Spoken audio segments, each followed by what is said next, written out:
lớp mà ao bờ xanh mà được bay trên kèo hai miền ban lôi pink chắc hai anh nó miền ấy lôi khăn nè tạo ban lôi nhiều biết nó miền mũi ôi nó cả tiền ôi bán ao bờ xanh mũi hai tay này ôi trời cái mà đúng này nó sai lắm bảo nó nè bảo đây cái đó bảo nó thay cái đó ai rồi nào mấy cái kia càng bán tê tê bán một cái tê tê trời rồi mới xuân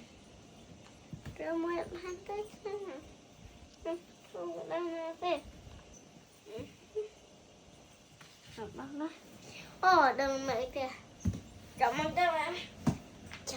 chào mình tên ôi ôi chị máu đi máu tí ra hay nào chào mình bạn này ông kia lấy ngâm mà ai bạn ngâm màu thoát có cây lòng sơn bạn ngâm chật hai bạn ngâm thịnh áo nhất cả và bạn đầu ngoài thôi lại bạn ngâm đọc đi trên và là vì đọc cho con về các bạn hai lấy ngâm ban đúng luôn đọc ba đồng nữa lùi để ban mang tên mà hoàn cho nó bật hơn khẳng chả ban mềm ăn mà ní bóc ba ngâm rịp chả ăn này chả ba ngâm rịp chân tê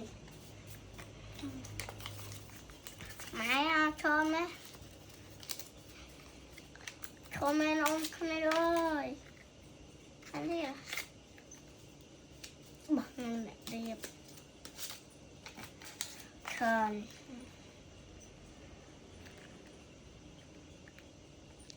và một chữ này Shopee tên này ăn này thay là rồi rồi bán tí mơn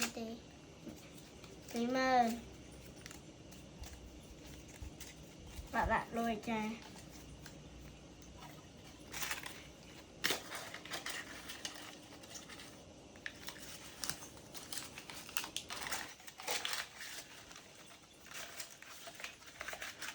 các bạn ăn cho than nó bo mà món này này chứ ba bắt thật nhà mình xong cái kia này hay anh ấy riêng bon lên này hai đã ban cái kia này ô mà trên kia cha này ba ngâm tốt thật này ba này tiếp ạ trà lỡ ở tay ngâm đã hai ngày anh ba đây bye bye